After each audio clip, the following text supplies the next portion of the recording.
Man, this is one of my favorite movie and TV show stereotypes, that whenever anyone's looking for something, the way they show you that they're looking for something is they're just tearing a fucking room apart. Which, I get in real life, if you're on time constraints, you're looking for something hidden, yeah, maybe you'll flip up the bed and cut into the mattress and shit like that. But in movies, they don't even try and pretend like anybody's looking at any of the things that they're destroying. Like in this scene right here, part of it was just some guy walking down a table of books, just smacking them all with his big whooping stick. Like, what are you looking for, man? That you're just gonna be hitting books with a stick and that's gonna plant the knowledge in your brain? This secret, illegal, heretical knowledge you're looking for? She's like, widen your search. And they're like, okay. And they start chucking books off of shelves. Like, how does that not make your job so much harder to tear this place into pieces and remove all organization? Oh, that's the thought. I feel like this is another line that gets kind of abused or misused in television. I can't ask you to trust us, just that you let us earn your trust. And in the meantime, trust us. It's just stay here and don't go anywhere and believe that we'll look after you. I'm not asking you to trust us, just to live on one of our boats and not talk to any of your friends and not go back to Jordan College and just stay here. He's asking her to trust. You understand? It just seems like, I don't know, if anyone that had any cause not to trust, or who simply had no cause to trust whatsoever as yet, was like, hey, come live in this boat with people that you know a little bit until we can earn your trust. I'm like, you're asking for a lot of trust right up front. I don't know. I don't know. Who am I to talk? I mean, here I am saying that asking a stranger to live in your house is asking for a lot of trust right up front. I found most of my roommates randomly on Craigslist, so I didn't sell them on the lie of asking them to trust me. That would have actually been kind of a weird interaction to have. This really throws into light the whole construct of finding someone randomly online. We're saying without saying, yeah, we're probably not going to kill each other and we'll live with each other long enough to figure out that we won't. But at least I didn't make it weird by saying, hey, trust me not to kill you until I don't. Which is kind of what I feel like Costa's doing. Like, hey, we'll earn your trust. Just live with us until we've got it. It's just an odd thing people don't do. They don't ask for it, but they also don't say out loud, I'm not going to ask for it. Because then that just immediately makes a person think, oh shit, why not? Is this something I got to worry about? Much better to just not even question giving or getting trust at all. I love how obviously evil the bad guys are in this show. And it's something that most shows will do. But it's like every functionary of the Magisterium has hollow eyes or a bug crawling on their face, or they talk in a really creepy voice. It's like they...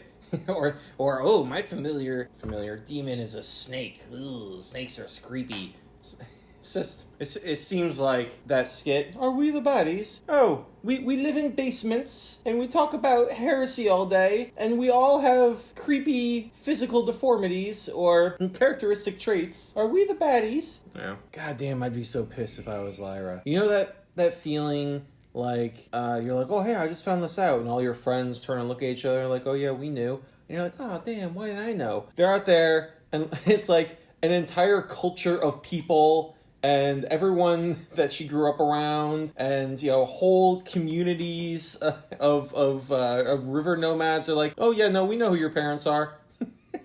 So she spent her whole life thinking they were dead, and it turns out that, like, this entire culture knows all about her parents. And nobody ever told her. Not to mention all the professors at Jordan College. Not to mention all the members of the Magisterium who are aware of her. Well, actually, I don't know. I don't know if we got to that. Certainly, Mrs. Coulter knew who she was. It's just, I don't know. Could you imagine? That's got to be so frustrating. It's like, holy shit. She's got to feel so gaslit. Is that correct? Gaslit? Like, am I the only person on Earth who didn't know who my parents were? Because people keep dropping these big bombs on me. People from just anywhere, really. Oh, well, all right, so that explains it. Rather than, like, I foolishly assumed a bunch of people knew. It turns out that, yeah, well, I was gonna knock this for being implausible. Like, oh, she just happens to bump into the people that know. But you know what? It's, what's-her-face, Ma Costa. She was around when Lyra was a kid. Not crazy to think that she stuck around the area because she had, a thing to look after. And Lyra played with her kids. And then, Coulter got the kid because it's her mom. So, it's all fine, actually. I retract everything.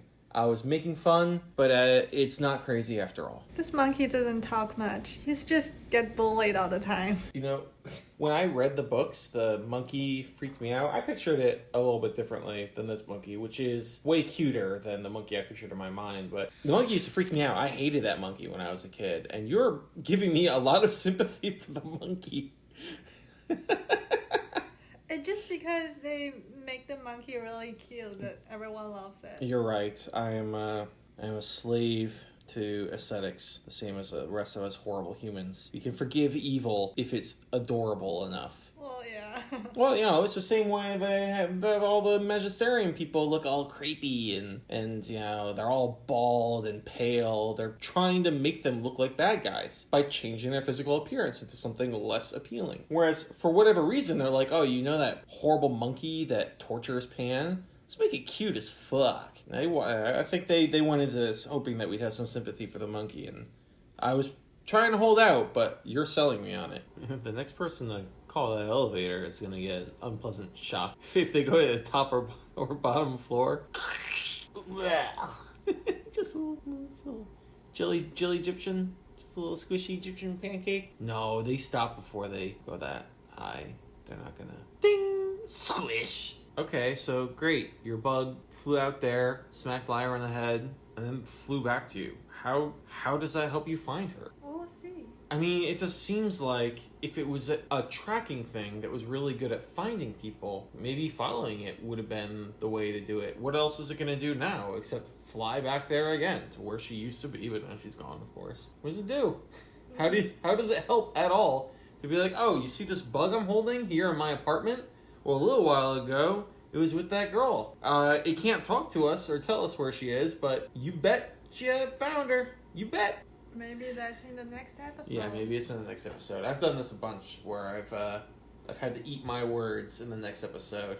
They did a good job, you know, with their continuity. So let's see what happens. I just don't see what the bug gained by slapping in the side of her face, you know, or ribs or whatever.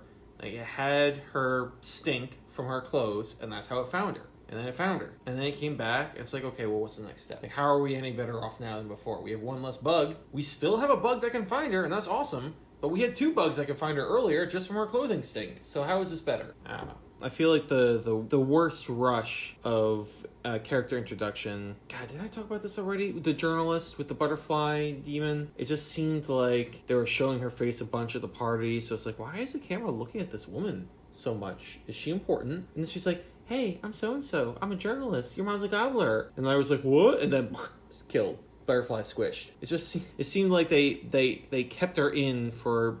They couldn't think of a better way to make that reveal for Lyra at the time that they needed it to happen. But they also spent such a incredibly small amount of time showing this woman or having her at all in the show that it felt really weird. Like, why do I care about this person and what her face looks like?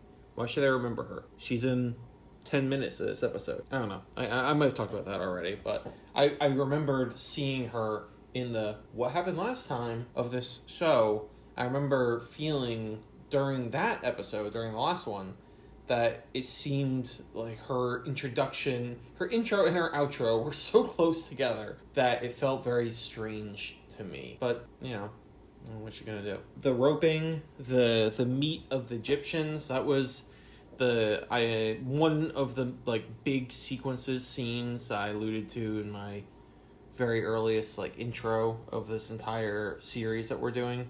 When I was reading the books, that was a big one for me. Like, wow, this is really cool. Like, they're all meeting together, and they're so much stronger than everybody thinks they are, and they're going to rally and take care of each other and look for their kids. I thought that was super awesome. And in the movie, that was the scene I was kind of dancing around in front of Lulu as just kind of hating and feeling like it felt so flat.